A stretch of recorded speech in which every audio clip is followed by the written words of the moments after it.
Hello बच्चों, ये जो आपको पेज दिख रहा है वो क्या है? वो केमिस्ट्री सब्जेक्ट है। मतलब कि ये जो हमारी केमिस्ट्री है 11th क्लास की, उसका सबसे मेन इम्पॉर्टेंट यहाँ पर आ रहा है ना, बेसिक कंसेप्ट। यानी कि जो केमिस्ट्री है उसकी जान, यानी उसकी बॉडी के अंदर जो उसकी जान होती है ना किसी भी पर्सन की, जिसके बिना वो रह नहीं सकता, उसी तरीके से केमिस्ट्री में इस चैप्टर के बिना ये जो केमिस्ट्री है वो रह नहीं सकती। यानी कि मोस्टली 12th क्लास के लिए तो ये एकदम बहुत मेन सब्जेक्ट, मेन टॉपिक है। और 11th के लिए भी आगे आने वाले टॉपिक्स में क्या है, बेसिक है। यानी कि यहाँ 11th में आपको अपनी बेसिक को क्लियर करना है। जिन भी बच्चों ने PCM या PCB लिया है, PCM और PCB क्या है, बी और M ये दो ही डिफरेंट है। M यानी क्या होता है, मैथ, और B से क्या है, बायो। बाकी P और P यानी फिज़िक्स, और C यानी हमारी प्यारी केमिस्ट्री। इधर भी P यानी फिज़िक्स और C यानी केमिस्ट्री। यानी कि सबसे मेन टॉपिक है ये, हमें केमिस्ट्री में पढ़ना ही पड़ता है। तो अब हम हमारा बिना टाइम वेस्ट किए स्टार्ट करते हैं। केमिस्ट्री, ये चीज़ है, डेवलपमेंट ऑफ केमिस्ट्री, केमिस्ट्री का डेवलपमेंट कैसे हुआ। और नेक्स्ट हमारा जो पॉइंट आता है इसमें वो है इम्पोर्टेंस ऑफ केमिस्ट्री। ये हमारे इम्पॉर्टेंट नहीं है। इम्पॉर्टेंट कहाँ से शुरू होता है हमारे पास, यहाँ से, नेचर ऑफ मैटर। यानी कि थियोरेटिकल पार्ट है ये। इसमें न्यूमेरिकल और थियोरेटिकल दोनों तरह के पार्ट्स आते हैं। तो हम सबसे पहले हमारा थियोरेटिकल पार्ट से शुरू करते हैं। और मैं आपको लाइन टू लाइन आपकी कॉपी में, आपकी बुक में से ही पढ़ा रही हूँ। और जो नेक्स्ट इसकी जो नोट्स है वो आपको PDF की फॉर्म में 24 आवर्स के अंदर, 24 या 48 आवर्स के अंदर आपको डिस्क्रिप्शन बॉक्स में PDF का लिंक आपको प्रोवाइड करा दिया जाएगा। उसके थ्रू आप जो अपने नोट्स हैं वो अच्छी तरीके से बना सकते हैं। तो मैं थोड़ा जूम कर लेती हूँ और फिर हम हमारा चैप्टर शुरू करते हैं। हमारा chapter some basic concept of chemistry में ये हमारा फर्स्ट पॉइंट है। इसमें है नेचर ऑफ मैटर, यानी मैटर सबको पता है।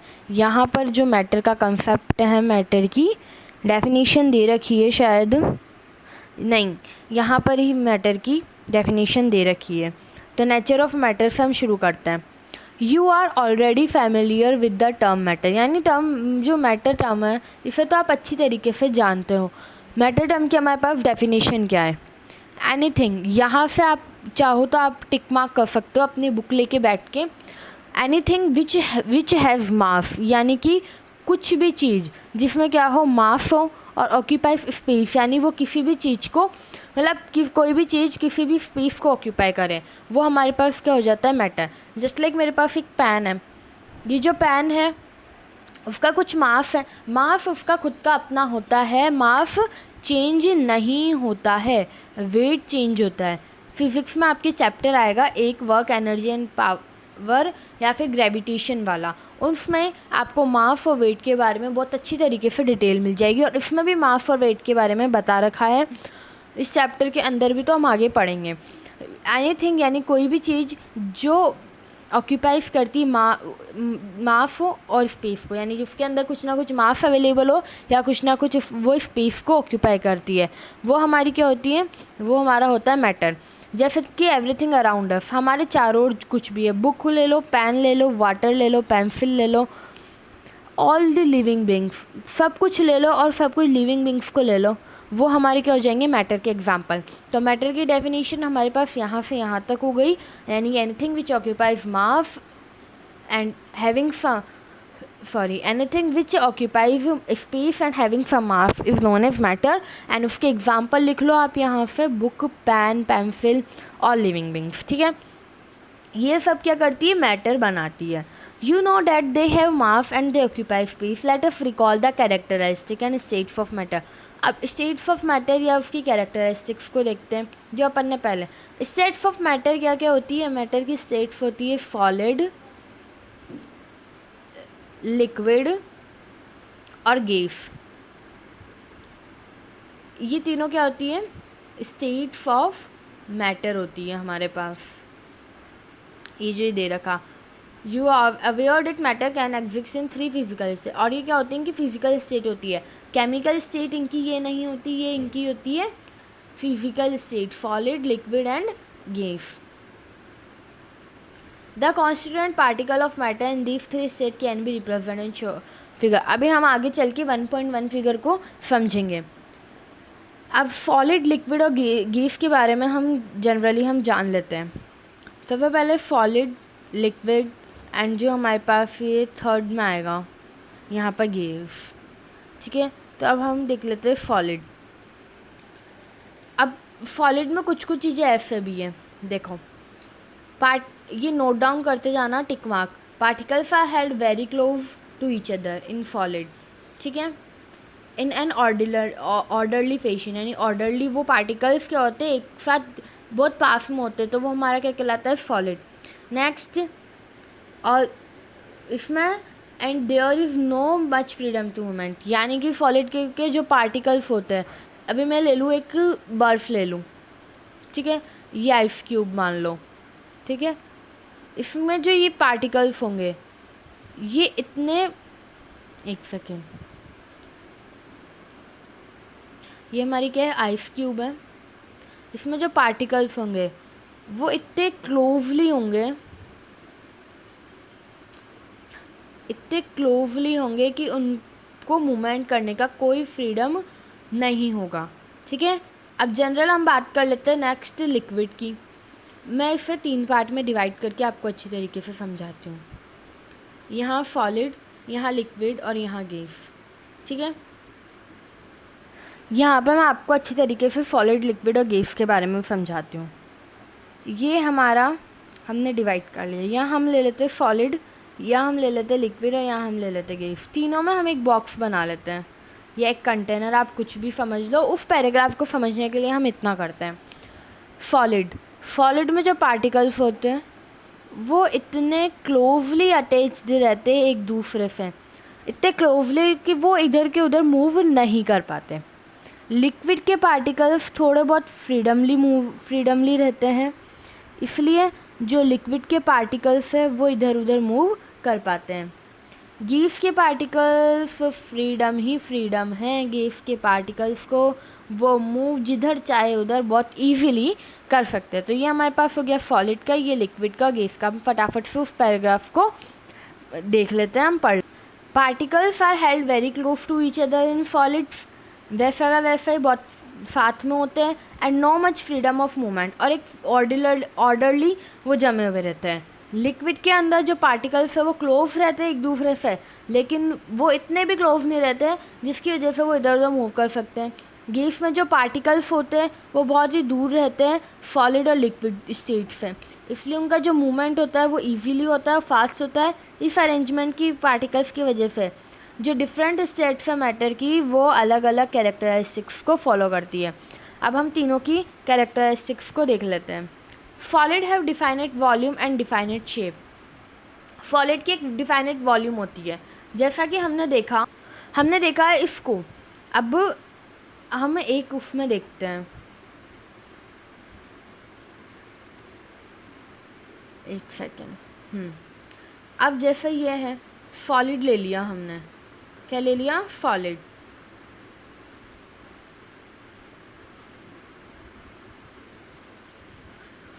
सॉलिड एक फिक्स्ड आइस क्यूब ले लेते हैं हम। आइस क्यूब है, इसे हम चाहे इस कंटेनर में डालें या इस बीकर में डालें। आइस क्यूब का शेप एज एट इज ऐसा ही रहेगा। जहाँ हम दूसरी तरफ बात करते हैं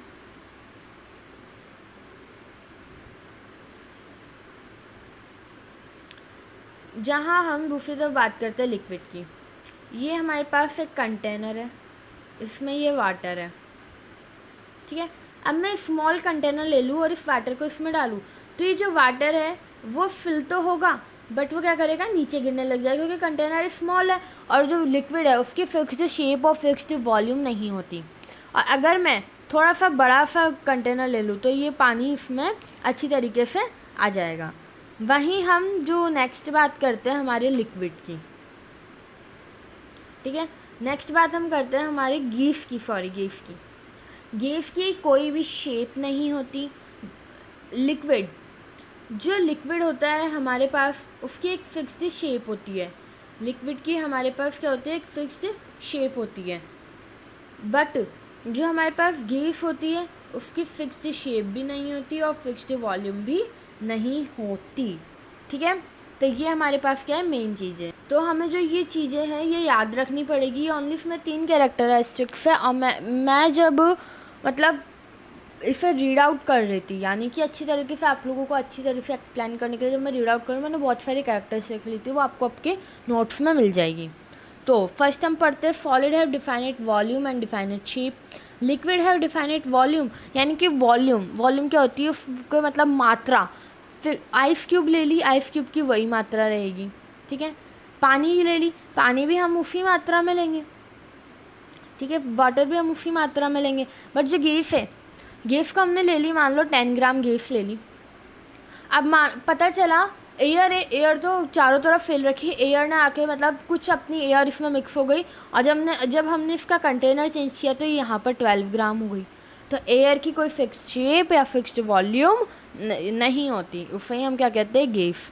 हमारा फिगर 1.1 है, इसमें हम और अच्छी तरीके से समझेंगे। ये दे रखा है हम पास सॉलिड, ये दे रखा है लिक्विड और ये दे रखा है गैस। जो पार्टिकल्स वाला था ना वो चीज़ है। सॉलिड के पार्टिकल्स क्या है, बहुत क्लोजली है, इसलिए वो क्या कर सकते हैं, मूव नहीं कर सकते। लिक्विड के पार्टिकल्स क्लोजली है पर इतने क्लोजली नहीं है, इसलिए वो मूव कर सकते हैं। और गैस के पार्टिकल्स तो देख लो कितने क्लोज हैं, मतलब क्लोज ही नहीं है, बहुत दूर दूर है, तो ये मूव 101% इधर के उधर बहुत ही फास्टली कर सकते हैं। नेक्स्ट आता है हमारे पास, जो हमारे पास गैस थी, गैस का पूरा वो आता है, एक second. Gas neither definite volume nor definite shape, यानी कि गैस की कोई वॉल्यूम नहीं होती और ना ही कोई शेप होती है।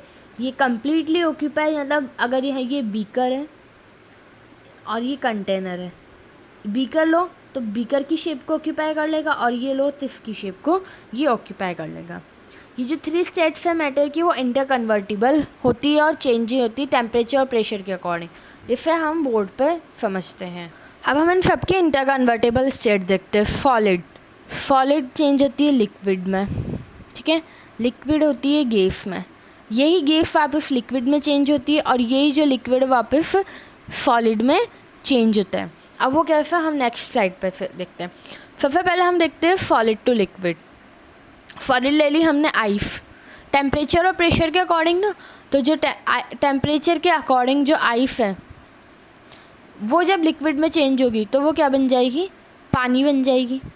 ठीक है, और जब यही जो लिक्विड है वो गैस में चेंज होगा तो क्या बन जाएगा, धुआं बन जाएगा। ठीक है, यानी कि स्टीम बन जाएगी। ये क्या है हमारे पास, सॉलिड में क्या है, आइस है। सॉलिड में क्या है हमारे पास, आइस है। लिक्विड में हमारे पास क्या आ गया, वाटर आ गया, और गैस में क्या आ गई है, स्टीम आ गई। नेक्स्ट स्लाइड की हम बात करते हैं जिसमें हम देखेंगे गैस। अब हमने सॉलिड टू लिक्विड कर लिया, लिक्विड टू गैस कर लिया, हमने सॉलिड टू गैस कहाँ किया। सॉलिड टू गैस का एग्जाम्पल है हमारे पास नैप्थलीन बॉल जो वॉशरूम वगैरह में डाली जाती है, और दूसरा हमारा इसका एग्जाम्पल है कैम्फर यानी कि कपूर। सॉलिड टू डायरेक्ट गैस में चेंज होती है ना। और जो नेक्स्ट हमारा आता है सॉलिड टू लिक्विड हो गया, लिक्विड टू गैस हो गया, सॉलिड टू गैस हो गया, लिक्विड टू गैस हो गया। अब गैस टू लिक्विड हमारे पास क्या चीज़ होती है, टेम्परेचर और प्रेशर के according. Gas to liquid steam है, ठीक है, जो स्टीम है उसको जब हम उसका टेम्परेचर चेंज करेंगे तो वापस वो लिक्विड में क्या हो जाएगा, वो वाटर हो जाएगा। ठीक है, नेक्स्ट हमारे पास क्या है, गैस टू सॉलिड। अब गैस टू सॉलिड का एग्जांपल मैं आप लोगों को HW में दे रही हूँ। मैं इसका जो एग्जांपल है वो आपको जो PDF नोट्स प्रोवाइड कराऊंगी उसमें मैं आपको इसका एग्जांपल दे दूँगी। इसका एग्जांपल आपको किस में करके लाना है, होमवर्क में करके लाना है। अब नेक्स्ट इसका आता है क्लासिफिकेशन ऑफ मैटर, जो हम इसका कहाँ देखेंगे, पार्ट 2 में देखेंगे, और हो सकेगा तो हम इस चैप्टर को, आपके एनसीईआरटी का गूगल पे दिया हुआ रहता है कि इसको इतने पीरियड्स में करो, इतने उसमें, तो आपका अगर मोस्टली ये 25 to 30 पीरियड्स होगा, और मैं इसके जो पार्ट है वो 15 to 20 पार्ट्स में आपको ये चैप्टर करवा दूँगी। इस चैप्टर का मैं आपको बता देती हूँ इसके कितने पेजेस हैं। इस चैप्टर के टोटल पेजेस हैं हमारे पास 28। कितने पेजेस हैं? 28 पेजेस इस चैप्टर के टोटल हमारे पास, जिसमें हमारे पास आएंगे न्यूमेरिकल्स भी आएंगे और इसका थ्योरेटिकल पार्ट भी आएगा। तो आपको ये चैप्टर आगे का पढ़ना है और नेक्स्ट क्लास में हम इसके आगे की डिटेल देखेंगे। आई होप आपको ये इंटर कन्वर्टेबल स्टेट अच्छी तरीके से समझ में आई होगी, जो मैंने आपको समझाई थी। अब ये तो मैंने आपको होमवर्क के लिए दिया है।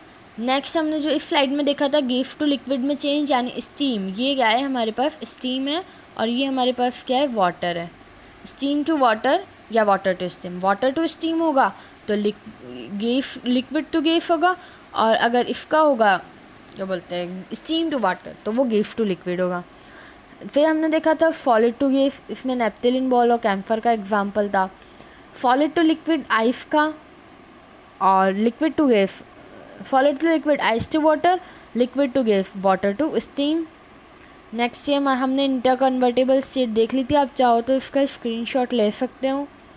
नेक्स्ट हमारी थी गैस, जिसमें हमने पढ़ा था इसकी कोई डिफाइनेट वॉल्यूम नहीं होती, ना ही कोई डिफाइनेट शेप होती है।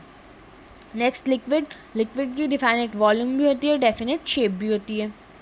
नेक्स्ट ये हमने ऐसे ही पढ़ा था, जिसमें हमने फर्स्ट स्लाइड में देखा था, फर्स्ट स्लाइड में हमने देखा था कि जो सॉलिड है उसकी डिफाइनेट वॉल्यूम और डिफाइनेट शेप होती है। लिक्विड की डिफाइनेट वॉल्यूम होती है बट डिफाइनेट शेप नहीं होती है, और जो हमारे पास गैस है उसकी ना डिफाइनेट वॉल्यूम होती है ना डिफाइनेट शेप होती है।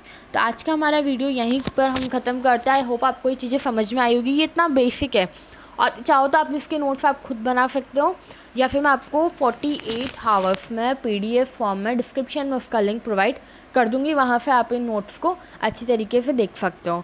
सो आई होप आपको अच्छी तरीके से समझ में आया हो, और आपकी 11th इतनी अच्छी जाए कि आपका जो 12th है उसमें हाईएस्ट परसेंटेज बने, क्योंकि जो 11th है वो पूरी कहाँ आती है? 12th में काम आती है। इसलिए you do your best in 11th। Okay, thank you.